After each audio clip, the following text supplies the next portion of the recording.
علمت نفس ما قدمت وأخرت يا أيها الإنسان ما غرك بربك الكريم سوف يدعو ثبورا ويصلى سعيرا إنه كان في أهله مسرورا.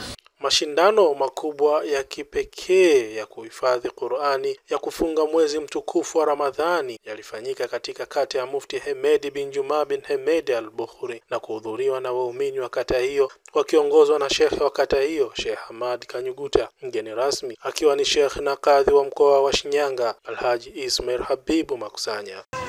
Mimi nimeona hapa wamesoma vijana, sio kwamba wazazi hawapo, wapo, lakini hata kumpa mtu shilingi 500 tu au shilingi 200, kwa kweli tumekuwa wazito kweli kweli. Moja katika kuwashajiisha watoto ni pale anapokuwa anasoma unampa chochote. Akifika nyumbani basi unamwambia mwanangu umenifurahisha sana leo, basi finyango 2 chukua kula. Au mwanangu umenifurahisha, basi 2000 hizi chukua kanunue chochote unachokitaka. Utaona anahamasika mtoto.